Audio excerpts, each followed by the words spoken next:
الحمد للہ رب العالمین والعاقبۃ للمتقین والصلاة والسلام علی سید الانبیاء والمرسلین قال اللہ تعالی وتبارک فی القرآن المجید والفرقان الحمید بسم اللہ الرحمن الرحیم قل هو اللہ احد اللہ الصمد لم یلد ولم یولد ولم یکن له کفوا احد صدق اللہ مولانا العظیم وصدق رسولہ النبی الکریم الرؤوف الرحیم اللہم نور قلوبنا بالقرآن وزین اخلاقنا بالقرآن وادخلنا الجنۃ بالقرآن ونجنا من النار بالقرآن قال اللہ تعالی وتبارک فی شان حبیبہ مخبرا وآمرا ان اللہ وملائکتہ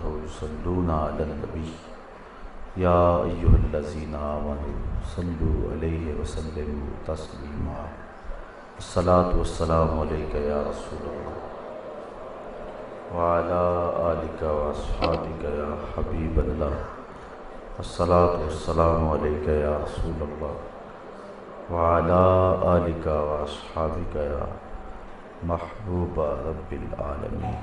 تمام حمد و ثنا، تعریف و توصیف اللہ جل مجدہ الکریم کی ذات بابرکات کے لیے، جو خالق کائنات بھی ہے اور مالک شاشہات بھی۔ اللہ جل وعلا کی حمد و ثنا کے بعد حضور نبی اکرم شفیع امم رسول محتشم نبی مکرم اللہ کے پیارے امت کے سہارے رب کے محبوب دانائے غیوب مالک رقاب امم فخر عرب و عجم والی کون و مکان سیاہ لا مکان سید انس و جاں سرور لالا رخاں نیر تاباں سر نشین مہوشاں ماہ خوباں شہنشاہ حسینہ تتمائے دوراں سر خیل زہرہ جمالہ جلوائے صبح ازل نور ذات لم یزل باعث تکوین عالم فخر آدم و بنی آدم نیر بطحار ما اوہا شاہد ما طغا صاحب علم نشرہ معصوم آمنہ احمد مجتبیٰ حضرت محمد مصطفیٰ صلی اللہ علیہ وسلم کے حضور ناز میں اپنی عقیدتوں ارادتوں اور محبتوں کا خراج پیش کرنے کے بعد معزز محترم محتشم سامعین خواتین و حضرات، السلام علیکم ورحمۃ اللہ وبرکاتہ۔ اللہ نے زندگی میں ایک بار پھر ہمیں ماہ صیام شہر نور رمضان المبارک کی برکتوں سے مالا مال کیا ہے۔ اس خوش نصیبی پر اور فیروز بختی پر میں آپ سب کو بصمیم قلب مبارکباد پیش کرتا ہوں۔ اللہ اس کی برکتیں ہم سب کو نصیب فرمائے۔ اس ماہ نور کے دامن میں اتنے اجالے اور اتنی روشنیاں ہیں کہ اگر ہم چاہیں تو ہمارے من روشنیوں سے مالا مال ہو سکتے ہیں۔ اللہ تعالیٰ نے اس مہینے کی صورت میں ہمارے اوپر اپنی کرم نوازیوں اور الطاف و منن نچھاور کی۔ اس ماہ نور کی ہر شب، ہر دن، ہر ساعت اور ہر گھڑی بخششوں اور رحمتوں کا مجدہ لیے جلوہ فراز ہوتی ہے۔ اس شہر نور کی برکتوں سے من کے میل دھلتے ہیں، روحوں کو تازگی، فرحت اور اجالے نصیب ہوتے ہیں۔ خوش نصیب ہیں وہ لوگ جو اس ماہ منور کی برکتوں سے فائدہ حاصل کر کے اپنے اندر کی روشنی کا ساماں کرتے ہیں۔ ہمارے دو دشمن ہیں جو ہمیں جادہ مستقیم سے ہٹانے کے لیے ہر وقت برسر پیکار ہیں۔ ایک شیطان اور دوسرا نفس۔ نفس شیطان سے بھی بڑا دشمن ہے، بلکہ شیطان کو شیطان بنانے والا نفس ہے۔ جب اس نے انکار سجدہ کیا تو اس وقت اس نے کہا تھا انا خیر منہ، میں بہتر ہوں، اس لیے میں تیرے شاہکار کو سجدہ نہیں کر سکتا۔ تو انکار پر اکسانے والا شیطان کا نفس تھا جو شیطان کو شیطان بناتا ہے، حالانکہ اس نے کائنات کے گوشے گوشے پہ سجدے کیے تھے، لیکن اس کی انانیت نے، اس کے تکبر نے اور اس کے نفس کی سرکشی اور تمرد نے اس کو راندہ درگاہ بنا دیا۔ ایک بزرگ تھے، ساری زندگی ان کی زبان پر کبھی لفظ میں نہیں آیا۔ وہ کہتے تھے اسی لفظ نے شیطان کا بیڑا غرق کیا۔ کوئی شخص کہنے لگا کہ میں جاتا ہوں اور یہ لفظ ان کی زبان پر میں لے کر کے آؤں گا۔ بزرگ تشریف فرما تھے، کہنے لگا حضرت میں دور سے سفر کر کے آیا ہوں، ایک مسئلہ پوچھنا چاہتا ہوں۔ فرمایا پوچھئے۔ عرض کی شیطان کو کس چیز نے برباد کیا تھا؟ خیال تھا کہیں گے کہ میں نے، تو میں کہوں گا کہ دیکھو یہ لفظ آ گیا نا ان کی زبان پہ۔ کہا بتائیے شیطان کو کس چیز نے برباد کیا تھا؟ فرمانے لگے نماز کا وقت قریب ہے، نماز پڑھ لیں گے تو پھر اس پہ بات کریں گے۔ نماز ہو گئی، سلام پھرا، خود ہی فرمانے لگے کسی نے پوچھا تھا کہ شیطان کو کس شے نے برباد کیا؟ کس نے پوچھا تھا؟ ایک سمت سے اٹھ کے کھڑا ہو گیا، حضور میں نے۔ کہا اسی شے نے اسے برباد کر دیا۔ تو یہ انانیت، یہ تکبر، یہ سرکشی، یہ تمرد شیطان کو شیطان بنانے والا ہے۔ تو دو دشمن ہیں ہمارے، ایک نفس اور ایک شیطان۔ اکیلی جان ان دو دشمنوں کے نرغے میں ہے، اور وہ ہمیں جادہ مستقیم سے ہٹانے کے لیے دن رات تگ و دو میں جد و جہد کر رہے ہیں۔ ہمارے من کو غلیظ اور گندا کرنے کے لیے کوشاں ہیں۔ اس نفس اور اس شیطان کی وجہ سے ہم لوگ اپنے رب سے دور ہٹ جاتے ہیں۔ حضرت پیر مہر علی شاہ علیہ رحمہ فرماتے ہیں نفس پلیت پلیت چا کیتا، اسی اصل پلیت تا ناسے۔ اس نفس نے ہمارا بیڑا غرق کیا اور ہمیں یہاں لا کھڑا کیا، ورنہ ہم تو پاک تھے۔ اقبال کہتا ہے تیرا جوہر ہے نوری پاک ہے تو، فروغ دیدہ افلاک ہے تو، تیرے سید زبوں افرشتہ و حور کے شاہین شہ لولاک ہے تو۔ ہم تو پاک تھے، ہم تو ستھرے تھے۔ میاں صاحب علیہ رحمہ بھی فرماتے ہیں چٹی چادر پھمڑا والی تے داغ نہ لامی جڑیاں، پھر نہ آکھی حشر دہاڑے حال ربا کی بنیا۔ تو ہمارے ضمیر کی چادر صاف تھی، سفید تھی، کوئی داغ نہیں تھا، کوئی دبا نہیں تھا، لیکن نفس نے ہمارا بیڑا غرق کر دیا۔ شیطان شامل ہوا، دو دشمن تنہا جان پھنس گئے، لیکن اللہ کا کرم ہوا جب ماہ سیام آیا، دو دشمنوں سے ایک دشمن کو باندھ دیا گیا، زنجیروں میں جکڑ دیا گیا۔ اب ہمارا مقابلہ صرف نفس سے رہ گیا۔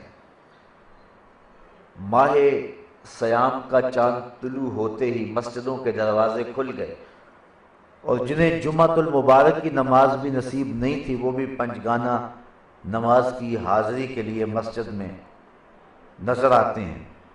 یہ شیطان کے بند جانے کی وجہ سے ایک رکاوٹ تھی جو دور ہوئی اور لوگوں کا رخ اللہ کے گھر کی طرف ہوا، لیکن اس کے باوجود بھی کم تولا جا رہا ہے، کم ناپا جا رہا ہے۔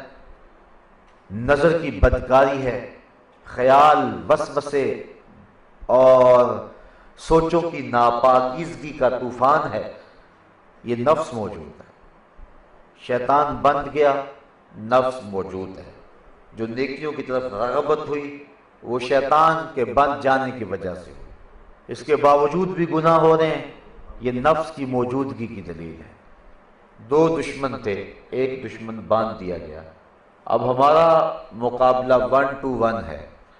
اگر ہم اس موقع پہ اپنے نفس کی سرکوبی کر لیتے ہیں اور نفس امارہ کو نفس مطمئنہ میں بدل لیتے ہیں تو پھر شیطان چھٹ کر بھی ہمارا کچھ نہیں بگاڑ سکے۔ لیکن اگر ہم روزے بھی رکھتے رہے، نمازیں بھی پڑھتے رہے، تسبیح و تحلیل میں بھی مشغول رہے، لیکن نفس سے چھٹکارا حاصل نہ کر پائے تو پھر مہینے کے بعد ہماری وہی حالت ہوگی جو اس مہینے سے پہلے ہماری حالت تھی۔ بزرگ کہتے ہیں کہ اگر کنواں پاک کرنا ہو تو پانی نکالنے سے پہلے جو اس میں کتا گرا ہوا ہے پہلے اس کو نکالیں۔ یہ دل کنواں ہے، نفس کتا ہے۔ اگر ہم ڈول کے ڈول نکالتے رہے لیکن اس کتے کو درمیان سے نہ نکالا تو کنواں کبھی بھی پاک نہیں ہوگا، یہ دل کا کنواں پلید ہی رہے گا۔ اگر دل کو اور من کو ستھرا کرنا چاہتے ہو تو اس نفس کی پلیدی سے جان چھڑانے کی کوشش کرو۔ شیطان بندھا ہوا ہے، نفس سے جان چھڑا لو، پھر اس کے بعد ماہ صیام کا مہینہ آپ کے لیے تقوی کا نور لیے جلوہ فراز ہے، من کی روشنیوں کا سامہ نصیب ہوگا۔ آئیے میں اور آپ کوشش کریں کہ اس ماہ پر نور کے حسین لمحوں کو، صبحوں اور شاموں کو، راتوں اور دنوں کو اپنے رب کے حضور سجدہ ریزیاں کر کے، اپنے نفس کے خلاف عملی جہاد کر کے، اپنے باطن کے تزکیے اور اپنی روح کے تصفیے کا ساماں کرے۔ اللہ مجھے آپ کو اپنی رحمتوں اور کرم نوازیوں کا حصار نصیب فرمائے۔ حسب سابق امثال بھی رمضان المبارک کے عشرہ اول کے دامن سے چھنتا ہوا نور حاصل کرنے کے لیے 10 روزہ فہم دین کورس شگن میرج ہال میں حسب روایت آج سے شروع کیا جا رہا ہے۔ مقصود تہذیب نفس، باطن کی صفائی، روح کی پاکیزگی، فکر و شوق کی بالیدگی اور حضور علیہ السلام کی نور نور باتوں سے اپنے اندر کو اجلا اور پاک کرنا ہے۔ نہ تو علم کا زور دکھلانا مقصود ہے، نہ خطابت کا تنتنا، اور نہ ہی کسی شخص کو استدلال کے زور پہ مغلوب کرنے کا کوئی منصوبہ ہے۔ ایک درد مند دل کی ایک آرزو ہے کہ اللہ امت مسلمہ کو وہی کھویا ہوا مقام عطا کر دے۔ بٹکے ہوئے آہو کو پھر سوئے حرم لے چل، اس شہر کے خوگر کو پھر وسعت صحرا دے۔ میں بلبل نالا ہوں اس اجڑے گلستان کا، تاثیر کا سائل ہوں محتاج کو داتا دے۔ ہو سکتا ہے میرے ٹوٹے پھوٹے لفظ دلوں کے اضطراب کا علاج بن جائیں، اور میرا تھکا تھکا لہجہ اور دھیما دھیما میرا انداز کسی کے زخموں کا پھاہا بن جائے۔ اسی امید پر ایک طویل سفر کر کے ہر روز آپ کے حضور حاضر ہونے کا منصوبہ میں نے ترتیب دیا ہے۔ آپ جی شوق و وارفتگی کے ساتھ الصبح تشریف لائے، مجھے آپ کے وقت کے ایک ایک لمحے کی قدر رہے گی، اور میں چاہوں گا کہ تھوڑے وقت میں زیادہ سے زیادہ باتیں آپ کے گوش گزار کروں۔ اللہ تعالیٰ میری زبان پر کلمت الحق جاری فرمائے۔ توحید باری تعالیٰ، ایمان اور تقاضے، اس حوالے سے آج کچھ گفتگو آپ کے گوش گزار کرنی ہے۔ اللہ تعالیٰ مجھے اس عنوان سے انصاف کرنے کی توفیق عطا فرمائے۔ توحید اللہ کو ایک ماننے، ایک کہنے اور اس کا اقرار کرنے کا نام ہے۔ حضرت علامہ سید شریف جرجانی رحمۃ اللہ تعالی علیہ فرماتے ہیں التوحید ثلاثۃ اشیاء، توحید 3 چیزوں کا نام ہے۔ پہلی چیز معرفت اللہ بالربوبیہ، اللہ کی ربوبیت کی معرفت۔ دوسری چیز والاقرار بالوحدانیہ، اللہ کی وحدانیت کا اقرار کرنا، اور تیسری وَنَفْيُ الْأَنْدَادِ عَنْهُ جُمْلَةً، اس سے تمام ضدوں کی نفی کرنا، اس سے تمام شرکاء کی نفی کرنا، اس کی ذات میں، اس کی صفات میں، کسی معاملے میں بھی اس کا کوئی شریک نہیں ہے۔ تو توحید جب ان تین چیزوں کا نام ہے تو اس کے متضاد جو تین چیزیں ہوں گی انہی کو پھر شرک قرار دیں گے۔ حضرت شاہ ولی اللہ محدث دہلوی علیہ رحمہ حجت اللہ البالغہ کے اندر فرماتے ہیں کہ توحید چار چیزیں ہیں۔ پہلی چیز صفت وجوب وجود، یعنی اللہ تعالیٰ کی ذات کو واجب الوجود ماننا۔ میں اور آپ ممکن الوجود ہیں، ہم ہیں ٹھیک، نہ ہوتے پھر بھی کوئی فرق نہ پڑتا۔ جس کا ہونا نہ ہونا دونوں برابر ہوں اس کو ممکن کہتے ہیں۔ ہمارا ہونا اور نہ ہونا دونوں جہتیں برابر ہیں، اگر نہ بھی ہوتے تو کوئی فرق نہیں پڑتا تھا، ہم ممکن ہیں۔ جس کا نہ ہونا ضروری ہو اس کو ممتنع کہتے ہیں۔ اللہ تعالیٰ کا شریک ناممکن ہے، اور اللہ تعالیٰ کی ذات واجب الوجود ہے، یعنی اس کی ذات کا ہونا ہی ضروری ہے۔ ایک تو اس کا اعتقاد، یہ توحید ہے۔ دوسرا ہر شے کا خالق اللہ کو جاننا۔ کائنات میں کوئی بڑی چھوٹی چیز ایسی نہیں ہے جس کو اللہ نے تخلیق نہ کیا ہو۔ ہاتھی کا خالق بھی وہ ہے اور چونٹی کا خالق بھی وہی ہے۔ اس اعتقاد کو توحید کہتے ہیں۔ تیسری چیز حضرت شاہ ولی اللہ محدث دہلوی فرماتے ہیں ہر شے کا مدبر صرف اللہ کو جاننا، یعنی ہر شے کی تدبیر کرنے والا وہ ہے۔ گو اس نے بہت سارے لوگوں کی ذمہ داریاں مختلف کاموں میں لگائے ہیں، لیکن تدبیر اس کے ہاتھ میں ہے۔ مشرکین مکہ وہ کہتے تھے کہ تدبیر بتوں کے ہاتھ میں ہے، اللہ تعالیٰ کے وجود کا وہ انکار نہیں کرتے تھے، لیکن تدبیر بتوں کے ہاتھوں میں مانتے تھے۔ یہ ہندو جو بت پرست ہیں، ہماری ہمسائیگی میں بستے ہیں، یہ بھی تمام معبودوں کے ایک معبود کو مانتے ہیں اور اس کے قائل ہیں، لیکن بتوں کو ساتھ شریک مانتے ہیں، اس لیے وہ موحد نہیں ہوتے ہیں۔ مشرکین مکہ کہتے تھے کہ یہ بت اللہ کے بیٹے ہیں، اللہ کی بیٹیاں ہیں، اس کے معاملے میں شریک ہیں اور یہ خود تدبیر کرتے ہیں۔ یہ منافی توحید ہے۔ چوتھی چیز اللہ کے سوا کسی کو مستحق عبادت نہ جانے، ایک سیکنڈ کے کروڑویں حصے کے برابر بھی کوئی شخص عبادت کا مستحق نہیں ہو سکتا۔ حضرت آدم علیہ السلام کو جو سجدہ کیا تھا فرشتوں نے، وہ سجدہ عبادت نہیں تھا، وہ سجدہ تحیت تھا۔ دوسرے لفظوں میں اس کو تعظیمی سجدہ کہہ سکتے۔ یہ پچھلی شریعتوں میں جائز تھا، ہماری شریعت میں وہ بھی جائز نہیں ہے۔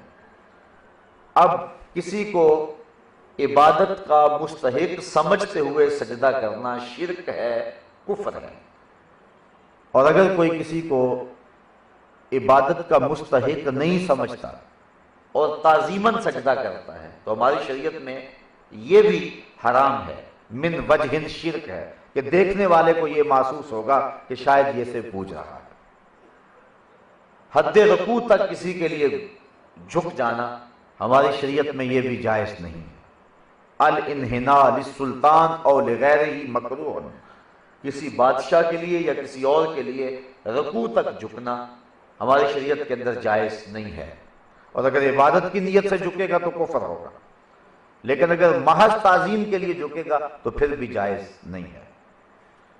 اگر کسی کے لیے قیام کیا جائے تعظیماً ہماری شریعت میں وہ جائز ہے، لیکن اگر عبادت کے لیے قیام کیا جائے تو پھر جائز نہیں ہے۔ کوئی شخص آئے اس کے استقبال میں کھڑا ہونا یہ حضور کے طریقے سے ثابت ہے۔ حضرت سعد آئے تو ان کی قوم کو حضور نے کہا قوموا لسیدکم، اپنے آقا کے لیے اٹھ کے کھڑے ہو جاؤ، ان کا استقبال کرو۔ تو یہ حضور علیہ السلام نے ترغیب دی ہے۔ تو قیام تعظیمی وہ شریعت مصطفیہ میں جائز ہوا، لیکن قیام عبادت کے لیے کسی بھی شریعت میں کبھی بھی جائز نہیں رہا۔ یہ بات ذہن میں رکھیں، جتنی بھی شریعتیں ہوئی ہیں اور جتنے بھی نبی آئے ہیں، ان سب کے جو بنیادی عقائد ہیں وہ ایک ہی رہے ہیں۔ 70 امتیں ہوئی ہیں اور حضور علیہ السلام کی امت 70 کے عدد کو پورا کرنے والی ہے۔ 313 رسل ہوئے ہیں، 4 کتابیں اور 100 صحیفے نازل ہوئے، اور لاکھ کے قریب انبیاء علیہ السلام جلوہ فراز ہوئے۔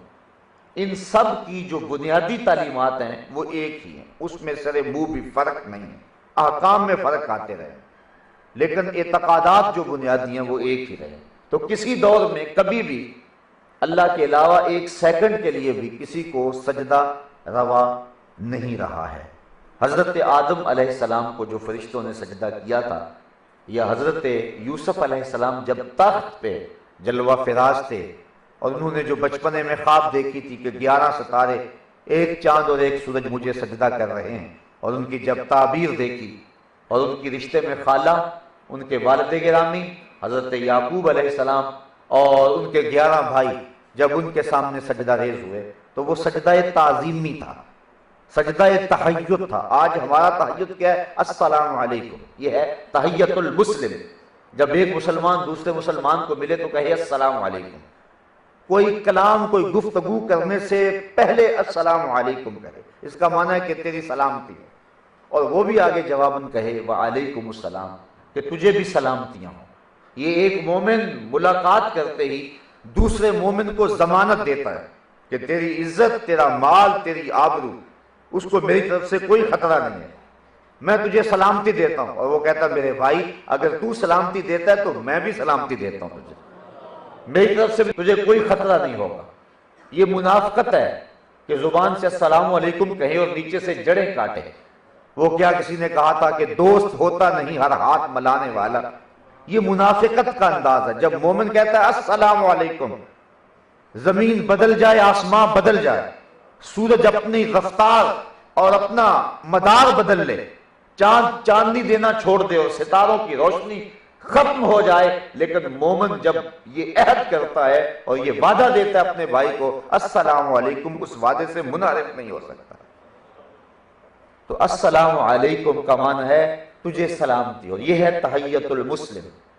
لیکن اس دور میں تحیت سجدہ کرنا تھا، تو فرشتوں نے سجدہ کیا حضرت آدم علیہ السلام کو، اور وہ بھی حضرت قاضی ثناء اللہ پانی پتی تفسیر مظہری میں لکھتے ہیں کہ اصل بات یہ تھی کہ حضرت آدم کی پیشانی میں محمد عربی کا نور چمک رہا تھا، یہ سجدہ اس نور کو ہو رہا تھا، اور یہ سجدہ ایک تعظیمی تھا۔ تو میری گفتگو کا مقصد یہ ہے کہ جو سجدہ عبادت ہے وہ کسی شریعت میں کبھی بھی ایک تھوڑے اور قلیل لمحے کے لیے بھی جائز نہیں ہوا ہے، یہ بات ذہن میں رکھیں۔ چونکہ انبیاء علیہ السلام کی جو بنیادی جو تعلیمات ہیں وہ بالکل جو ہے ان میں کوئی فرق نہیں ہوتا ہے، تو اللہ کے علاوہ کسی کو مستحق عبادت نہ جانے۔ حضرت شاہ ولی اللہ محدث دہلوی علیہ رحمہ فرماتے ہیں یہ 4 چیزیں توحید ہیں۔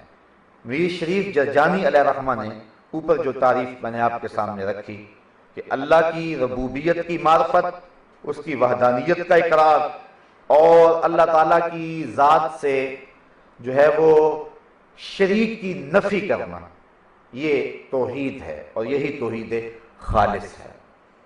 اب اس عنوان کے ساتھ بہت کچھ کہا جا سکتا ہے، لیکن مجھے وقت کی تنگ دامانی کا بہرحال لحاظ ہے، تو یہ تو ہمارا بنیادی عقیدہ توحید کا ہوا، اللہ تعالیٰ کی وحدانیت کا، اور کوئی بھی اس کا شریک نہیں ہو سکتا، نہ ذات میں نہ صفات میں، وہ مستقل بالذات ہے۔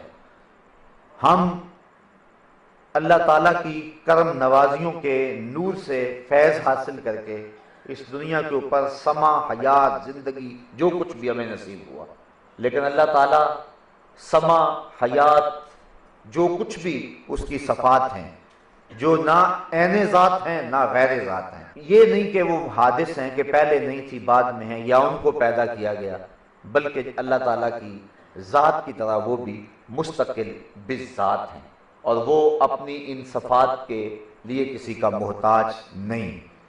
جب مخلوق نہیں تھی تب بھی وہ خالق تھا، جب مرزوق نہیں تھا تب بھی وہ رازق تھا، اور جب کوئی شے موجود نہیں تھی تب بھی وہ سمیع تھا اور بصیر تھا۔ اس کے اوپر کبھی بھی عدم نہیں آیا، نہ اس کی ذات پر اور نہ اس کی صفات پر۔ وہ حدث سے، عدمیت سے پاک ہے۔ اللہ تعالیٰ جل شانہ کے بارے میں ہمارا عقیدہ یہ ہے کہ عقل اس کا احاطہ نہیں کر سکتی۔ عقل، فہم، گمان، تصور میں جو آئے اس کی نفی کر دینی چاہیے۔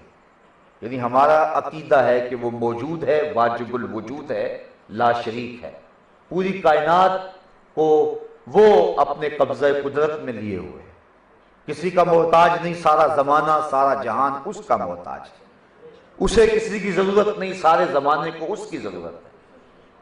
وہ کبھی بھی جو ہے وہ عدمیت میں نہیں تھا، بلکہ وہ ازل سے ہے اور تا بابد ہے، نہ اس کی ابتدا ہے نہ اس کی انتہا ہے، نہ سمجھ میں آ سکتا ہے، نہ فہم میں سما سکتا ہے، نہ گنتی میں آ سکتا ہے۔ علماء نے کہا کہ اس کے لیے جو واحد یا احد کا لفظ ہے، یہ وحدت عددی نہیں ہے، نوعی نہیں ہے، جنسی نہیں ہے، اتصالی نہیں ہے، بلکہ یہ وحدت حقیقی ہے۔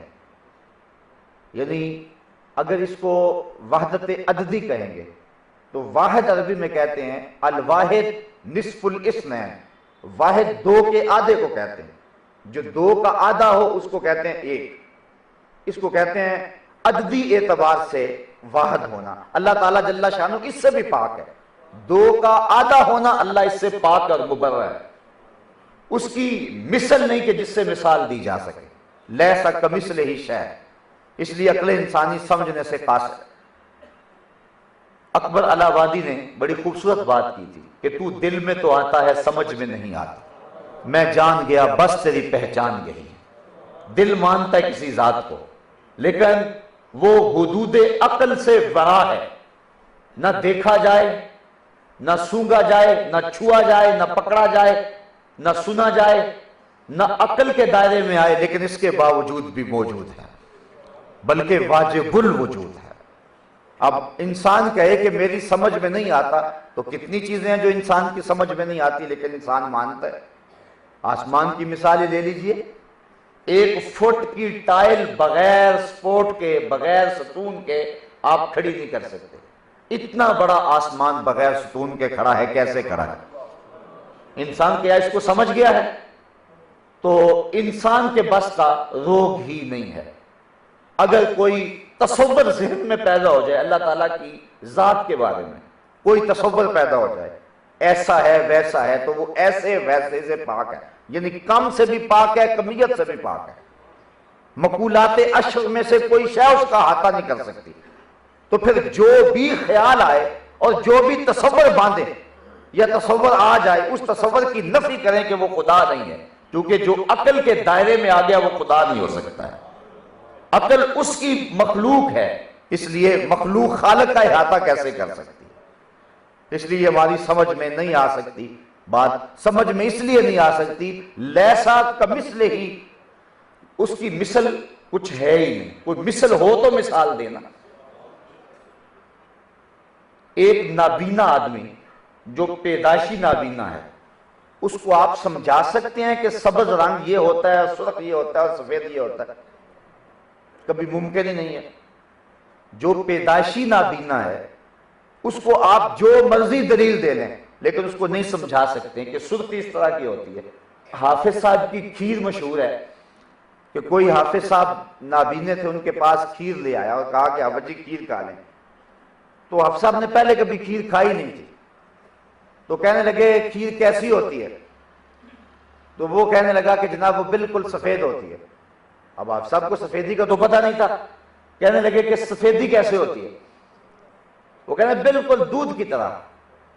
انہوں نے کہا دودھ کیسے سفید ہوتا ہے؟ اب جو سمجھانے والا پریشان ہو گیا، کہنے والا بالکل جو بگلا جانور ہوتا ہے نا اس کی طرح ہوتا ہے۔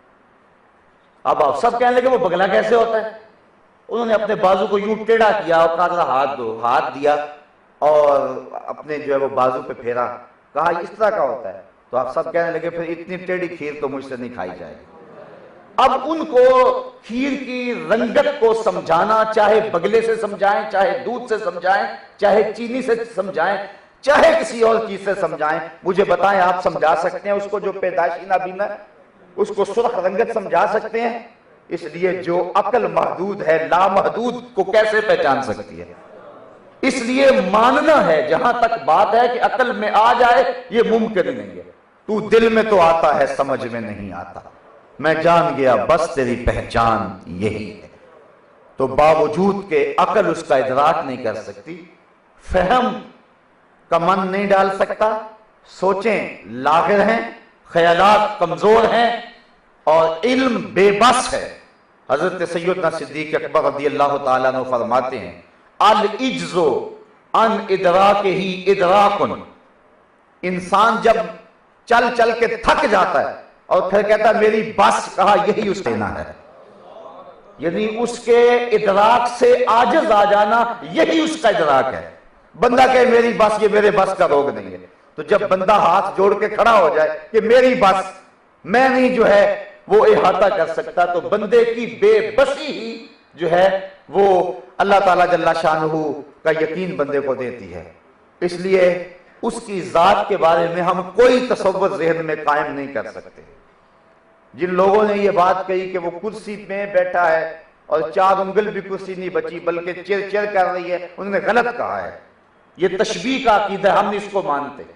ہم تنزیہ کے قائل ہیں، منزہ، وہ منزہ ہے ہر عیب سے، ہر نقص سے۔ حضرت طلحہ سے روایت ہے سبحان کی تشریح کے اندر، حضرت طلحہ نے حضور سے پوچھا تو حضور علیہ السلام نے کہا کہ اس کا معنی یہ ہے تنزیہہ عن کل سوء، ہر کمی کجی کمزوری نقص سے اللہ کو پاک بتانا، یہ اللہ کا سبحان ہونا ہے۔ تو وہ سبحان ہے۔ اس لیے اگر کرسی پر بیٹھا ہے اور کرسی کا یہ مفہوم لیا جائے کہ اس کے اندر سما گیا ہے تو پھر کرسی محاط ہو گئی، وہ محیط ہو گیا۔ اللہ تعالیٰ جل شانہ محیط نہیں ہے بلکہ پوری کائنات کو وہ گھیرے ہوئے ہیں۔ وسع کرسیہ السماوات، اس کی جو کرسی ہے، اقتدار کی کرسی جو ہے، وہ پوری کائنات کو اپنے قبضے میں لیے ہوئے، اس کو گھیرے ہوئے ہے، نہ کہ کرسی اس کو گھیرے ہوئے۔ تو اس لیے ہم عقیدہ جو ہے وہ تنزیہ بلا تشبیہ کا رکھتے ہیں، یعنی اس کی کوئی مثل ہی نہیں جس سے مثال دیں۔ کوئی مثل ہو تو مثال دیں، جب کوئی مثل ہی نہیں ہے تو پھر مثال کیسے دیں؟ تو اگر کوئی سمجھنے کے چکر میں پڑ جائے گا تو نہیں سمجھ سکے گا۔ اس لیے فرمایا تذکروا بآلاء اللہ، فرمایا کہ اللہ کی نشانیوں میں غور کرو، اس کی ذات میں غور نہ کرو۔ اگر ذات میں غور کرنے لگ جاؤ گے تو بے بسی کے علاوہ کچھ نہیں ہوگا۔ اس لیے نشانیوں کو غور کرو، یہ سورج کیسے طلوع ہوتا ہے، یہ غروب کیسے ہوتا ہے، یہ مدار سے کیوں نہیں ہٹتا، یہ آسمان بغیر ستون کے کیوں کھڑا ہوا ہے، یہ پہاڑوں کی صلابت، یہ زمین کا بچھونا، یہ پھوٹتے ہوئے جھرنے، یہ بہتی ہوئی ندیاں، یہ پیچ و تاب کھاتے ہوئے پہاڑی سلسلے، یہ رنگ و نور کی دنیا، یہ کائنات، یہ آفاق و انفس کے اندر چھپے ہوئے دلائل۔ قرآن میں اللہ فرماتا افلا ينظرون الى الابل کیف خلقت، عرب والو تم تو اونٹوں سے تمہارا پالا ہے، اونٹ کو ہی دیکھ لو تمہیں خدا یاد آ جائے گا۔ اس کو کیسے ہم نے بنایا ہے، ذرا غور تو کرو، اس اونٹ کی خلقت پہ غور کرو تو اس کی نشانیوں میں غور کریں گے، اس کی ذات میں غور و تدبر نہیں کریں گے۔ اگر ذات میں کریں گے تو گمراہ ہو جائیں گے۔ اس لیے اس کی ذات تو سمجھ سے بالاتر ہے، نشانیوں سے پتہ چلے گا۔ انسان اپنی ذات میں دیکھے تو کیا کچھ رکھا گیا ہے، یہ انگوٹھے کا نشان ہی دیکھ لے۔ حضرت آدم علیہ السلام سے لے کر قیامت تک آنے والے آخری انسان، 2 اشخاص کے نشانے انگوٹھا کی لکیریں نہیں ملتی آپس میں۔ ایک درخت پہ کروڑ پتے لگے ہوئے ہیں، ان کو کمپیوٹر پہ لے آئیں اور ان کا نقشہ لیں، وہ کروڑ پتے آپس کے اندر، اس کے اندر جو ریشے ہیں وہ نہیں ملیں گے۔ انسان کی زبان پہ پھیلے ہوئے پٹھے ہیں۔ انسان کو اللہ تعالیٰ نے باقی اعضاء دیے ہیں۔ انسان کا جو دل ہے، وہ کہتے ہیں اگر اس دل کا کمپیوٹر تیار کیا جائے، اس دماغ کا جو انسان کو اللہ نے دیا ہے، تو نیو یارک شہر سے بڑا ایک شخص کے دماغ کا کمپیوٹر بنے. یہ اللہ نے ایک شخص کے اندر اتنا بڑا سسٹم لگا دیا ہوا ہے. تو اگر انسان ان نشانیوں کی طرف غور کرے تو اس کو پا لے گا. اور اگر ذات میں تفکر کرنے لگ جائے تو پھر بے بسی ہوگی. تھک کے عقل کا گھوڑا گر جائے گا. نہ ہر جا کے مرکب تواں تاختن کہ جہاں سفر بائدن داختن. شیخ سعدی فرماتے ہر جگہ گھوڑے پہ بیٹھ کے نہیں جایا جا سکتا. جب پہاڑی علاقہ آ جائے اور چٹانیں آ جائے اور چوٹی پہ چڑھنا پڑے تو پھر گھوڑا لنگڑا کے گر پڑتا ہے. پھر اوپر سے لٹکی ہوئی رسی کو تھام کے جانا پڑتا ہے. تو سعدی فرماتے ہیں جہاں تک عقل کا گھوڑا دوڑتا ہے دوڑاتے رہو اس کو. لیکن جب یہ مقام آ جائے پھر گھوڑے کو پھینک دو اور عشق کی کمان تھام لو, پھر تمہیں منزل نصیب ہوگی. تو اللہ تعالیٰ جل شانہ ذات صفات میں منزہ ہے, کوئی اس کا شریک نہیں ہے. وہ پوری کائنات کا متصرف حقیقی ہے. پوری کائنات اس کے قبضے قدرت میں. موت و حیات کا وہ مالک بھی ہے, خالق بھی ہے. اگر چاہے تو آنے واحد کے اندر چشم زدن میں پوری دنیا کو ختم کر دے, اور چاہے تو چشم زدن کے اندر پوری کائنات کو تخلیق کر دے. اس کے لیے مشکل نہیں ہے. اللہ تعالیٰ جل شانہ اپنی قدرت کاملہ کے تحت جتنی بھی چیزیں آتی ہیں ان پہ قادر ہے. یہ بات میں اس لیے کر رہا ہوں کہ جو چیزیں تحت قدرت ان پہ قادر ہے, کہ جو چیزیں تحت قدرت نہیں ہیں تو اللہ تعالیٰ اس پہ قادر نہیں ہے. تو اس کا یہ مطلب نہیں ہے کہ اللہ تعالیٰ جل شانہ میں کمزوری ہے, بلکہ ان چیزوں میں تحت قدرت نہیں تھی اس لیے ان کی تخلیق نہیں ہو سکی. اس کی مثال دوں, کیا اللہ تعالیٰ ایسا پتھر پیدا کر سکتا ہے جس کو خود بھی نہ اٹھا سکے؟ اتنا بڑا پتھر پیدا کر دے کہ جس کو خود بھی نہ اٹھا سکے, کیا کر سکتا ہے؟ اگر وہ پیدا کرنے پہ قادر ہے تو پھر وہ قادر ہونے کے باوجود اس پتھر کو اٹھانے سے عاجز ہوگا. اور اگر کوئی ایسا پتھر نہیں ہو سکتا تو پھر کہیں گے آپ قادر نہیں ہے. تو اصل بات ہے کہ ایسا پتھر پیدا ہو ہی نہیں سکتا کہ جو اس کی قدرت اور اس کی طاقت سے باہر ہو. اس لیے قصور رب کی قدرت کا نہیں ہے, بلکہ اس کی ذات میں صلاحیت نہیں ہے کہ وہ تخلیق پا سکے. اس لیے اللہ ہر مقدور پہ قادر ہے. ہر وہ شے جس چیز میں نقص ہو, عیب ہو, کمی ہو, اللہ تعالیٰ کی طرف اس کی نسبت نہیں کرے. اللہ تعالیٰ جھوٹ بولنے پہ قادر ہے نہیں کہہ سکتے ہم. اپنے آپ کو ہلاک کرنے پہ قادر ہے نہیں کہہ سکتے. اللہ تعالیٰ اپنی طرح کا ایک اور معبود بنانے پہ قادر ہے ہم نہیں کہہ سکتے. یہ چیزیں تحت قدرت ہی نہیں ہیں. اور اس کا جو عیوب ہیں, جس طرح جھوٹ کی میں نے بات کی, ان کی نسبت اللہ کی طرف نہیں کی سکتے. خلق کے جتنے بھی اعمال ہیں سب کا خالق اللہ ہے, لیکن حکم یہ ہے کہ جو برے اعمال ہوں ہمارے اس کی نسبت اللہ کی طرف نہ کریں, اور جو اچھے اعمال ہو اس کی نسبت اللہ کی طرف کریں. حضرت ابراہیم علیہ السلام کا واقعہ پڑھ لیں. وہ کہتے ہیں جب میں بیمار ہوتا ہوں تو وہ مجھے شفا دیتا ہے. یہ نہیں کہا جب وہ مجھے بیمار کرتا ہے تو پھر مجھے شفا دیتا ہے, یا جب وہ مجھے بیمار کرتا ہے تو میں ایسی دوا استعمال کر دیتا ہوں جس سے شفا ہو جاتی ہے. نہیں کہا جب میں مریض ہوتا ہوں, میں بیمار ہوتا ہوں تو وہ مجھے شفا دیتا ہے. تو مرض کی نسبت اپنی طرف کی اور شفا کی نسبت اپنے رب کی طرف کی. بہرحال اللہ تعالیٰ جل شانہ اپنی تمام تر شانوں کے باوجود اور اپنے تمام تر کمالات کے باوصف کائنات کا متصرف حقیقی ہے. جو چاہے جب چاہے جس کو چاہے جتنا چاہے دے دے, اس کو کوئی پوچھنے والا نہیں. وہ کسی کا محتاج نہیں, سارا زمانہ ساری دنیا اس کی محتاج ہے. یہ ہے ہمارا توحید کے بارے میں ہمارا جو ایمان اور اعتقاد ہونا چاہیے. بہت ساری چیزیں اور بھی ہیں لیکن وقت کی تنگ دامانی. اب عقیدہ توحید نصیب ہے ہمیں, اور ہم اللہ تعالیٰ جل شانہ کو واجب الوجود, مستقل بذات اور مستحق عبادت مانتے جانتے ہیں. اب اللہ کا کوئی شریک اور کوئی ند ہم نہیں ٹھہراتے ہیں, کوئی اس کی ضد نہیں ہو سکتی. اب اس کے تقاضے کیا ہیں؟ تو یہ تو توحید کا عقیدہ ہے. اب اس کے تقاضے کیا ہیں؟ توحید ایک زندہ قوت ہے, یہ بات ذہن میں رکھیں. یہ صرف علم الکلام کا مسئلہ نہیں ہے. ہمارے استاد فرمایا کرتے تھے کہ یہ توحید سمجھنے سمجھانے والی بات نہیں ہے, یہ تو پینے اور پلانے والی بات ہے. تو توحید جو ہے یہ ایک زندہ قوت کا نام ہے, اور توحید کا نور جب ایک بندے کو نصیب ہوتا ہے تو اس کے تقاضے ہیں اور اس توحید کے نور کا ظہور ہے جو بندے سے ہوتا ہے. یعنی توحید کے عقیدے سے پختگی جب انسان پاتا ہے، اس کا ایک فائدہ اور ایک ثمرہ یہ ہوتا ہے کہ وہ اللہ کے علاوہ کسی سے نہیں ڈرتا ہے. یہ توحید کا فیضان ہے. اگر توحید راسخ ہے، اگر عقیدہ توحید مضبوط ہے اور یہ یقین ہے کہ ہر شے کا مدبر متصرف حقیقی اللہ ہی ہے، اس کے چاہنے سے ہوتا ہے جو کچھ ہوتا ہے، اس کی مرضی کے بغیر ایک پتہ بھی جنبش نہیں کر سکتا، یہ اگر یقین ہے، موت و حیات اس کے ہاتھ میں ہے، عزت و ذلت اس کے ہاتھ میں ہے، اگر یہ یقین ہے تو پھر انسان کسی بندے سے نہیں ڈرے گا، وہ کسی سے خوف زدہ نہیں ہوگا، اس کے سینے میں صرف خوف اپنے رب کا ہوگا. یہ توحید کا لازمی نتیجہ ہے. توحید کا جو عقیدہ ہے وہ ہم سے تقاضا کرتا ہے کہ ہمارے سینے میں اللہ کے علاوہ کسی اور کا ڈر موجود نہ ہو. حضرت شیخ سعدی شیرازی فرماتے ہیں، میں رود بار کے جنگل میں کھڑا تھا، ایک شخص آیا، شیر کے اوپر سوار ہے، ہاتھ میں اس نے سانپ کا کوڑا پکڑا ہوا ہے. میرے پاس آ کر کے اس نے جو ہے وہ اپنی سواری کو جو شیر کی صورت میں تھی روکا. جب میں نے اس کو دیکھا تو میں ڈر گیا. تو وہ ہنس کے کہنے لگا، سعدی ڈر گئے ہو؟ میں نے کہا بات ڈرنے والی ہے، ایک شیر اور ہاتھ میں سانپ کا کوڑا.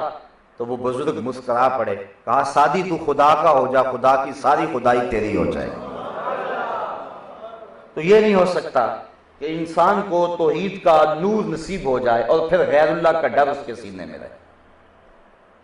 عقیدہ توحید کمزور ہوگا تو انسان غیر اللہ سے ڈرے گا، کبھی کسی کی قوت سے ڈرے گا، کبھی کسی کے وسائل سے ڈرے گا، کبھی کسی کی دولت سے مرعوب ہو جائے گا، کبھی کسی کے اسلحے سے مرعوب ہو جائے گا. انسان مرعوب رہے گا، مرعوبیت کی زندگی گزارے گا اگر عقیدہ توحید کمزور ہوگا. اور اگر عقیدہ توحید مضبوط ہوگا تو سامنے 1000 کا لشکر بھی ہو اور یہ شخص اپنے ہاتھ میں ٹوٹی ہوئی تلوار رکھتا ہے، پھٹے ہوئے کپڑے رکھتا ہے، آلات حرب و ضرب نہیں ہے، لیکن 1000 سے ٹکرا جائے گا، اس کا خوف اس کے سینے میں نہیں بیٹھ سکتا ہے، چونکہ اس کو یہ امید ہے کہ میرے ساتھ اللہ کا کرم ہے اور میرے ساتھ جو ہے وہ اللہ کی مدد ہے. یہ اذعان اور یہ یقین اس شخص کو کمزور نہیں ہونے دے گا اور غیر اللہ کا خوف اس کے سینے سے نکال دے گا. یہ توحید کا ایک تقاضا ہے. توحید کا دوسرا تقاضا اور یہ بنیادی تقاضا ہے، جب استحقاق عبادت صرف اللہ کو حاصل ہے، اللہ کے علاوہ کوئی عبادت کا مستحق نہیں ہے، اور یہ عقیدہ توحید کا لازمہ ہے. اگر یہ چیز شامل نہیں ہوتی ہمارے اعتقادات میں تو ہمارا عقیدہ توحید ہے ہی نہیں. اگر یہ عقیدہ شامل نہیں ہے کہ اللہ کے علاوہ کوئی بھی مستحق عبادت نہیں ہے، صرف وہی مستحق عبادت ہے، تو جب یہ یقین ہے اور اذعان ہے تو پھر تقاضا ہوا عقیدہ توحید کا کہ ہم اللہ کے علاوہ کسی کی عبادت نہ کریں اور اپنی پیشانی کو اس کی حضور جھکا دیں. نہ تو اس کی عبادت سے انکار کر سکیں، نہ سستی برت سکیں، اور نہ کسی اور کی عبادت کر سکیں. یعنی اللہ کی عبادت کریں اور شرک میں کبھی بھی مبتلا نہ ہوں. یعنی شرک فی العبادت، یعنی کسی اور کو عبادت میں ہم شریک نہیں ٹھہرا سکتے، چاہے جتنا بھی جلیل القدر کوئی شخص کیوں نہ ہو. یہ توحید کا تقاضا ہے. یہ پیشانی اللہ نے سجدے کے لیے بنائی ہے اور اپنے حضور جھکنے کے لیے بنائی ہے. اگر یہ پیشانی اس کے حضور جھکتی رہے گی تو پھر کسی اور کے آگے نہیں جھکے گی. اقبال نے اس لمبے فلسفے کو 2 لفظوں میں بیان کر دیا: ایک سجدہ جسے تو گراں سمجھتا ہے، 1000 سجدے سے آدمی کو دیتا ہے نجات. اقبال کہتا ہے اس کے سامنے جھک جا، پھر تجھے کسی اور کے سامنے جھکنا نہیں پڑے گا، ورنہ در در پہ ٹھوکریں تیرا مقدر ہوں. سویر سے لے کر شام تک کس کس کو سلوٹ کرتا رہے گا. اس سے بھی یاد تعلق رکھنے چاہیے، اس سے بھی ہونے چاہیے، اس سے بھی ہونے چاہیے. کس کس کو سلوٹ مارتا پھرتا ہے، کس کس کے سامنے تو سجدہ ریزیاں کرتا پھرتا ہے. اگر اس ایک کے حضور جھک جائے گا تو پھر تجھے کسی اور کے حضور جھکنے کی ضرورت نہیں ہوگی. وہ ایک سجدہ تجھے 1000 سجدوں سے نجات دے دے گا. یہ توحید کا لازمہ ہے اور توحید کا تقاضا ہے کہ ہم اللہ ہی کی عبادت کریں اور اللہ کے علاوہ ہماری پیشانی کسی اور کے آگے نہ جھکنے پائے. یہ پیشانی اللہ نے بنائی ہی اپنے حضور جھکنے کے لیے، بلکہ اللہ تعالیٰ نے پوری کائنات کے اندر جتنی بھی مخلوقات بنائی ہیں ان کی عبادتوں کے مختلف طریقے ہیں. سارے طریقے انسان کی عبادت میں جمع کر دیے. درخت قیام میں ہے، چوپائے رکوع میں ہے، مینڈ کے تشہد میں ہے، اور حشرات الارض وہ سجدے میں ہے۔ اللہ نے انسان کی عبادت میں قیام بھی رکھ دیا، رکوع بھی رکھ دیا، تشہد بھی رکھ دیا اور سجدے بھی رکھ دیے، کیونکہ یہ اشرف المخلوقات ہے۔ اس کی عبادت تمام مخلوقات کی عبادتوں کی جامع ہونی چاہیے۔ تو اللہ تعالیٰ نے حضرت انسان کو اپنے لیے بنایا، اور قرآن میں واضح طور پہ فرمایا کہ ہم نے انسان اور جن کو اپنی بندگی کے لیے پیدا کیا۔ زندگی آمد برائے بندگی، زندگی بے بندگی شرمندگی۔ ہماری تخلیق کا مقصد ہی اللہ تعالیٰ جل شانہ کی عبادت کرنا ہے۔ اللہ تعالیٰ فرماتا ہے والذی خلق لکم ما فی الارض جمیعا، زمین میں جو کچھ ہے اے انسان میں نے تیرے لیے پیدا کیا۔ ہر شے انسان کے لیے بنائی اور انسان کو اپنے لیے بنایا۔ جو چیزیں اس کے لیے بنائی ہیں اس نے کوتاہی تو نہیں کی۔ سورج اس کو روشنی دینے کے لیے بنایا گیا ہے، کبھی سورج نے اپنا مدار بدلا؟ چاند اس کے آنگن میں چاندنی بکھیرنے کے لیے پیدا کیا گیا، کبھی چاند نے اپنی کرنیں اس سے سمیٹی؟ تارے اس کو چھاؤں دینے کے لیے اور اس کے پھلوں میں رس بھرنے کے لیے بنائے گئے، کبھی ستاروں نے جو ہے وہ اپنے مزاج کو بدلا؟ اس کو جو بھی اس کے لیے اللہ تعالیٰ نے بنایا ہے وہ اپنی ڈیوٹیاں دے رہا ہے، اور جو مقصد تھا اس کی تخلیق کا یہ اس مقصد سے انحراف کرتا ہے۔ مالک اتنا کریم ہے، کبھی نہیں کہتا سورج کو، واپڈا والے تو 3 مہینے بل نہ دے تو میٹر کاٹ لیں گے، لیکن اللہ نے کبھی نہیں کہا سورج تیری دھوپ اس کے آنگن میں نہیں جانی چاہیے، یہ مجھے سجدہ نہیں کرتا۔ کبھی چاند کو نہیں کہا کہ تو اس کے آنگن میں چاندنی نہ بکھیرنا، یہ نافرمان ہے۔ کبھی نسیم صبح کو نہیں کہا کہ تیرے جھونکے اس گھر کا طواف نہ کریں، اس لیے کہ یہ میرا نافرمان ہے۔ اسے ہوائیں بھی پہنچ رہی ہیں، اسے پانی بھی پہنچ رہا ہے، بارش بھی اس کو مسلسل مل رہی ہے، سورج اور چاند کی چاندنی اور دھوپ اور تمازت اور حدت اور گرمی بھی اس کو پہنچ رہی ہے، درخت اس کے لیے پھل بھی دے رہے ہیں، زمینیں اس کے لیے سونا بھی گر رہی ہیں، پوری کائنات اس کی خدمت میں لگی ہوئی، وہ انکار کرے یہ اقرار کرے۔ اللہ کہتا ہے کہ ان کی ڈیوٹی میں نے لگائی ہے، یہ اپنی ڈیوٹی سے منحرف نہیں ہوں گے۔ یہ انسان نکما ہے، اشرف المخلوقات ہو کے اپنے رب کے حضور سجدہ ریزی بھی اس کو توفیق نہیں ہوتی۔ تو یہ توحید کا تقاضا ہے کہ اللہ ہی کی عبادت کی جائے اور شرک سے اجتناب کیا جائے۔ توحید کا تیسرا تقاضا یہ ہے کہ اللہ پر توکل کیا جائے، اللہ پر بھروسہ کیا جائے۔ اللہ تعالیٰ قرآن مجید میں ارشاد فرماتا ہے کہ توکل کرنے والے اسی پہ توکل کرتے ہیں، اور جو اللہ پر توکل کر لے اللہ اس کے لیے کافی ہو جاتا ہے۔ اور ایک حدیث میں آتا ہے اگر تم اللہ پر توکل کرنے کا جو حق ہے وہ ادا کر دو، وہ تمہیں اس طرح رزق دے جس طرح پرندوں کو عطا کرتا ہے۔ پرندے جب گھر سے نکلتے ہیں تو انہیں نہیں پتا ہوتا ہم نے کہاں جانا ہے، وہ کوئی جگہ چھوڑ کے نہیں آئے ہوتے کہ کل یہاں آنا ہے۔ بن توکل پنچھی اڑ دے تے خرچ نہ پلے زیرا ہو۔ جب اڑتے ہیں تو انہیں کوئی پتہ نہیں ہوتا، لیکن جب صبح ہو جاتے ہیں تو خالی پیٹ ہوتے ہیں، شام کو جب آتے ہیں ان کے پیٹ بھرے ہوئے ہوتے ہیں، وہ اللہ کے بھروسے پہ اڑتے ہیں۔ اس لیے فرمایا اگر تم توکل کرنے کا حق ادا کر دو تو پھر تمہیں اللہ اس طرح عطا کرے گا جس طرح وہ جانوروں کو عطا کرتا ہے۔ یہ ہم جو کر رہے ہیں کام کاروبار، یہ اسباب کی دنیا، ہمیں اس کی ترغیب دی گئی ہے، لیکن ہمارا رزق اس پہ موقوف نہیں ہے، یہ بات ذہن میں رکھیں۔ مت یہ کوئی سمجھ لے کہ میں کام کرتا ہوں تو رزق ملتا ہے، نہیں کروں گا تو کہاں سے ملے گا؟ جو لکھا ہے وہ مل کے رہے گا۔ شیخ سعدی شیرازی فرماتے ہیں ایک بندہ کہنے لگا کیسے ملے گا؟ جنگل میں گیا، دیکھا ایک لومڑی ہے جس کے ہاتھ بھی نہیں ہے اور اس کے پاؤں بھی نہیں، سوچا کہ اس کو کیسے رزق ملتا ہو، تجسس کے لیے ایک درخت کے اوپر چڑھ کے بیٹھ گیا، شیر آیا اس نے شکار کیا، پس خوردہ چھوڑ کے چڑھا گیا، لومڑی ریگی اور جا کے اس نے وہ جو پس خوردہ تھا شیر کا کھایا اور اپنا پیٹ بھر لیا۔ اب وہ بھی ایک غار میں جا کے بیٹھ گیا، جب تو لومڑی کو بغیر کسی محنت کے دیتا ہے تو میں تو اشرف المخلوقات ہوں، مجھے نہیں دے سکتا۔ ایک دن گزرا، 2 دن گزرے، بھوک سے نڈھال ہوا، تیسرے دن خاطب سے آواز آئی میرے بندے جب میں لومڑی کو دے سکتا ہوں تجھے نہیں دے سکتا، لیکن لومڑی نہ بن شیر بن، خود بھی کھا اور اوروں کو بھی کھلا، ورنہ جو تیرے مقدر کا ہے وہ تو تجھے ملے گا، لیکن تو لومڑی نہ بن شیر بن۔ ہمیں شیر بننے کا حکم دیا گیا ہے کہ ہم جو ہے وہ گھٹنا باندھیں اور پھر توکل کریں، لیکن گھٹنے باندھنے پر ہم انحصار نہیں کر سکتے، یا جو ہم کام کرتے ہیں تو ہم یہ نہ کہیں کہ ہم کام کرتے ہیں تو ملتا ہے. یہ ہم بڑے سمجھدار ہیں. کتنے کتنے سمجھدار ہوتے ہیں. میاں صاحب فرماتے ہیں بے وقوفاں دے نوکر دے کے دانش مند سیانے. انگوٹھا چھاپ آدمی ہے اور بی ایڈ ایم ایڈ اس کا جو ہے وہ اس کی نوکری کر رہا ہے. تو اگر سمجھداری فہم معاملہ فہمی سے رزق ملتا ہوتا تو یہ نوکر کیوں ہوتا؟ تو یہ اللہ کی تقسیم ہے، جس کو چاہے جتنا چاہے جب چاہے عطا فرما دے. ہم اس پہ توکل کریں اور جب بھی رزق ملے کہیں ہمارے رب نے دیا ہے. ہمارا حال یہ ہے کہ جب رزق آ گیا اور ریل پہ لگ گیا، ہم کہتے ہیں منڈا ہی بڑا محنتی ہے، بڑی محنت کی ہے، دن رات اس نے کیا تھا، اتنا کچھ تو ہونا ہی تھا، منڈا ہی بڑا محنتی ہے.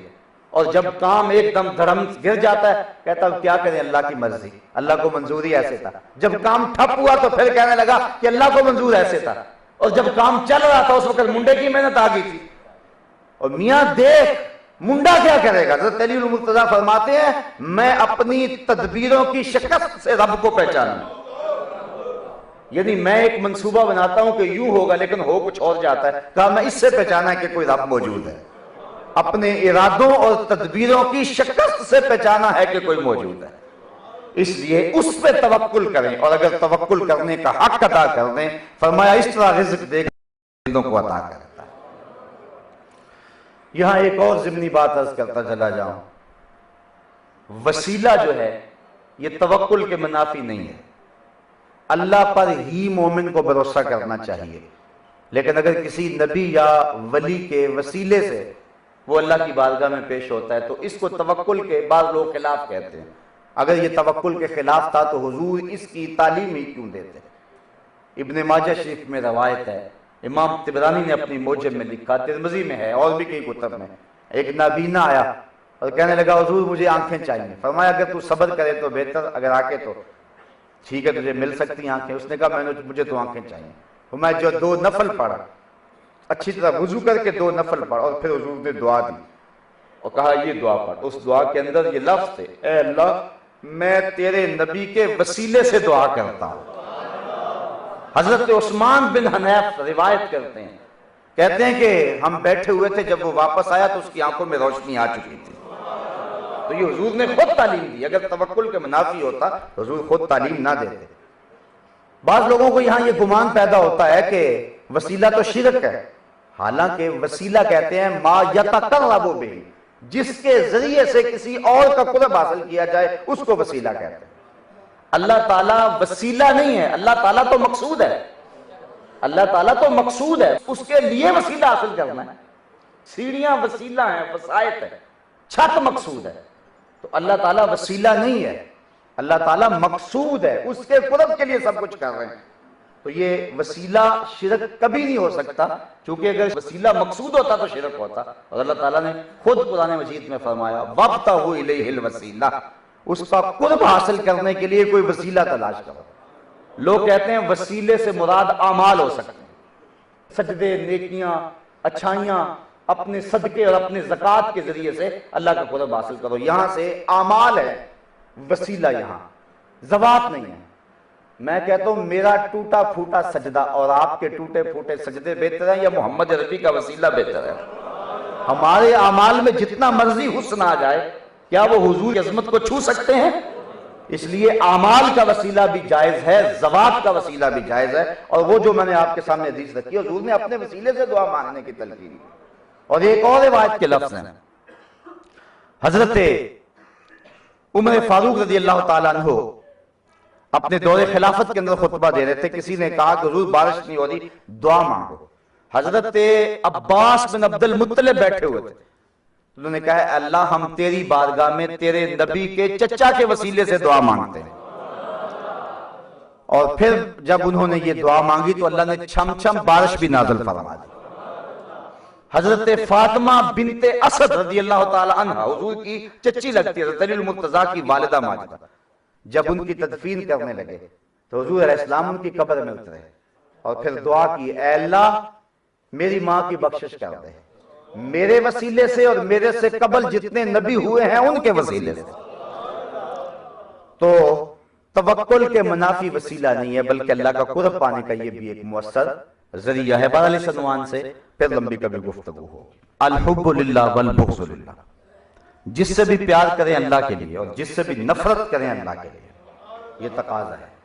اگر یہ معیار زندگی کا مسلمان کا بن جائے تو زندگی کا حسن نصیب ہو جائے گا. الحب للہ والبغض للہ. میں آپ سے پیار کروں تو اللہ کے لیے، آپ میرے سے پیار کریں تو بس اللہ کے رضا کے لیے، پھر رنگ ہی کوئی اور ہوگا. بلکہ حضور فرماتے ہیں وَرَجُلَانِ تَحَابَا فِي اللَّهِ اجْتَمَعَ عَلَيْهِ وَتَفَرَّقَا إِلَيْهِ. دو آدمی جب آپس میں ملے اللہ کے لیے ملے، جدا ہوئے تو اللہ کے لیے ہوئے. فرمایا قیامت کے دن جب کوئی سایہ نہیں ہوگا، اللہ ان دونوں کو اپنے عرش کا ٹھنڈا سایہ عطا فرمائے. توحید کا تقاضا یہ ہے کہ رب سے مانگا جائے، کیونکہ جب وہ ہمارا حاجت مند نہیں، ہم اس کے حاجت مند ہیں. وہ الصمد ہے، بے نیاز ہے. جو سورہ اخلاص جس کو سورۃ التوحید بھی کہتے ہیں، اس کا مضمون اللہ الصمد، وہ بے نیاز ہے. ہم محتاج ہیں، ہم نے اس سے مانگنا ہے، ہمیں اس سے مانگنا چاہیے. بلکہ حضور فرمایا اگر تمہارے جوتے کا تسمہ بھی گم ہو جائے تو وہ بھی اللہ سے مانگو. اللہ اکبر. وہ مجھے بڑی خوبصورت بات یاد آ گئی. ایک شاعر ہوا ہے عرفی، وہ کہتا ہے عرفی تو میندیش ز غوغائے رقیباں، آواز سگاں کم نہ کنند رزق گدا. جب گدا مانگنے کے لیے آتا ہے نا گداگر، تو اس کے پیچھے کتے لگ جاتے ہیں. تو عرفی اپنے انداز میں کہتا ہے کہ عرفی تو پریشان نہ ہو، یہ کتوں کا شور گدا کے رزق کو کم نہیں کرے گا. یہ عرفی کا ایک انداز ہے. لیکن ایک اور شاعر نے حد کر دی، وہ عرفی سے ہٹ کر بات کرتا ہے. وہ کہتا ہے لوگوں آؤ تمہیں میں بتاؤں کہ کتے اور فقیر کا جھگڑا کیا ہے. کہتا ہے کتا فقیر کو کہتا ہے اللہ کا در چھوڑ کے غیروں کے در پہ کیوں جا رہا ہے؟ اللہ کا در چھوڑ کے غیروں کے در پہ کیوں جا رہا ہے؟ یہ ہے کتے اور فقیر کا جھگڑا. تم اور سمجھ رہے ہو لیکن جھگڑا یہ ہے. کتا کہتا ہے رب کا در چھوڑ کے غیروں کے در پہ کیوں جا رہا؟ اپنے رب سے مانگا جائے، وہ تمہاری جھولیاں بھر دے گا. ان ربکم حیی کریم یستحیی من عبدہ اذا رفع یدیہ ان یردہما صفرا. تمہارا رب حیا کرنے والا کریم ہے. بندے جب اس کے سامنے ہاتھ پھیلا کے دعا مانگتے ہیں، اللہ فرماتا مجھے شرم آتی ہے اٹھے ہوئے ہاتھوں کو خالی کیسے موڑ دوں. اس نے جب مجھ سے ہی مانگا ہے، اگر میں نے بھی نہ دیا تو اور تو کوئی در ہی نہیں ہے جس در پہ جائے. ساری رات بت کے آگے ہاتھ جوڑے. زلیخا کہتی ہے یا صنمی یا صنمی، اے میرے خدا، اے میرے صنم، اے میرے بت. ساری رات گزر گئی، راتیں گزر گئی، دن گزرتے گئے، بالوں میں چاندی اتر آئی، حسن ظاہر ہو گیا، بڑھاپے کے آثار چہرے پہ جھریاں. روزانہ بت کے آگے ہاتھ جوڑ کے کہتی یا صنمی یا صنمی، اے میرے بت، اے میرے بت. ایک دن رات کا پچھلا پہر ہے، بت کے آگے ہاتھ جوڑے کہتے یا صنمی یا صنمی. نیند کا آیا جھٹکا، زبان کھا گئی پل، کہنے لگی یا سامدی یا سامدی، اے میرے سمد، اے میرے سمد. کہا جبریل یوسف کے گھوڑے کا رخ موڑ دے، ملا دے یوسف اسے. یا اللہ یہ تجھے تو نہیں پکار رہی، یہ تو بت کو پکار رہی ہے. زبان بل کھا گئی ہے تو یا سانمی کی بجائے یا سامدی کے لفظ آ گئے ہیں. کہا جبریل اتنا عرصہ ہوا بت کو پکارتے، اس نے کوئی جواب نہیں دیا. آج جیسے بھی ہوا میرا نام تو لیا ہے، اگر میں نے بھی جواب نہ دیا میرے اور بت میں فرق کیا ہوا؟ جاؤ موڑ دے رخ حضرت یوسف کے گھوڑے کا، ایسے ملا دے یوسف، اس نے آج مجھے پکارا تو ہے نا. تو اس لیے اس سے مانگو جو جھولیاں بھرتا ہے. دنیا والوں سے مانگو گے تو اکتا جائیں گے. دنیا والے ایسے ہیں مانگے تو ناراض ہوتے ہیں، اللہ نہ مانگے تو ناراض ہوتا ہے. قل ما یعبأ بکم ربی لولا دعاؤکم. محبوب فرما دو اگر نہیں مانگو گے تو وہ بھی پرواہ نہیں کرے گا. اس لیے تم مانگو میں تمہاری جھولیاں بھرتا رہا. یہ تقاضا ہے توحید کا کہ اس سے مانگو تمہاری جھولیاں بھر دے گا. باقی کچھ لوگ غلط فہم میں مبتلا ہو گئے کہ ولیوں اور نبیوں کی چوکھٹ پہ لوگ کیوں جاتے ہیں. میاں ولیوں کی چوکھٹ اور نبیوں کی چوکھٹ پہ جاتے ہیں تو مانگنے اللہ سے ہی جاتے ہیں، ان کے وسیلے سے مانگتے ہیں. اور اگر نام محمد کا وسیلہ ہوگا کرم اور دوبالا ہوگا. ہم سمجھتے ہیں اس وسیلے سے مانگیں گے تو کرم اور دوبالا ہوگا.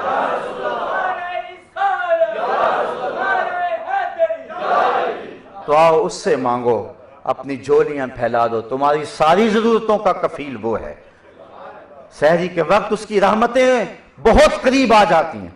اور وہ کہتا ہے حل میں مسترزقن، ہے کوئی رزق مانگنے والا، ہے کوئی کچھ مانگنے والا، ہے حل میں مستغفرن، ہے کوئی بخشش مانگنے والا. ہم کتنے بد نصیب ہیں. اس وقت ہم لمبی تان کے سوئے ہوتے ہیں جب وہ آوازیں دے رہا ہوتا ہے. اس وقت اٹھو، سجدے میں پیشانی رکھو، اور اللہ سے مانگو تمہیں لطف سحر ملے۔ آج کا رمضان کا موسم آ گیا ہے، سحر کا اٹھنا اللہ نے آسان کر دیا، شیطان جو بند گیا ہوا ہے، نفس سے تھوڑا بہت مقابلہ ہو جائے اور سحری کے وقت اٹھ جائیں، تنہائی میں مصلی بچھائیں، پھر آنسو بہائیں، پھر دیکھنا بہے ہوئے آنسوں کی وہ لاج رکھتا ہے کہ نہیں رکھتا ہے۔ جب بندہ اس کے سامنے ہاتھ پھیلا کے دعا مانگتا ہے، اللہ فرماتا ہے مجھے شرم آتی ہے اس کے ہاتھوں کو خالی کیسے موڑوں، کوئی اور در تو تھا نہیں جس در پہ جاتا، آخر میرے در پہ ہی آیا ہے نا، فرشتوں گواہ ہو جاؤ میں نے اس کی جھولیاں بھر دی ہیں۔ تو یہ توحید کا لازمی تقاضا ہے کہ ہم اس سے مانگیں اور جھولیاں پھیلا کے مانگیں۔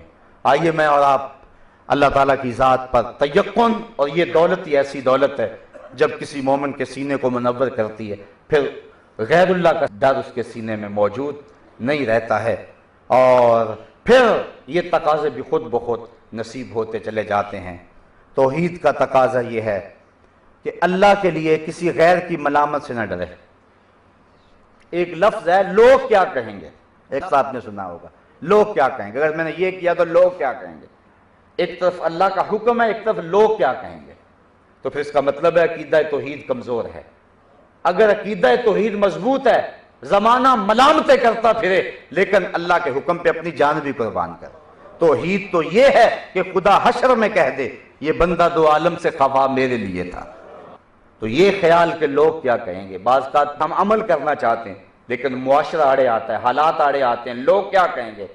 بعض لوگوں کو بات کہ وہ کہتا ہے جی مجھے گھر سے ہی بڑا مسئلہ ہے۔ میں نے کہا تو ابھی تک گھر کو ہی فتح نہیں کیا، اتنا عرصہ ہو گیا، ابھی تک تو گھر والوں کو نہیں فتح کیا، تو آگے کیا کرنا ہے۔ ابھی اس کو گھر سے مسئلہ بنا ہوا، ابھی بیوی سے مسئلہ بنا ہوا ہے، ابھی بچوں سے مسئلہ بنا ہوا ہے، تو جو گھر کا ہی فاتح نہیں ہے تو اس نے جہان کو فاتح کیا کرنا ہے۔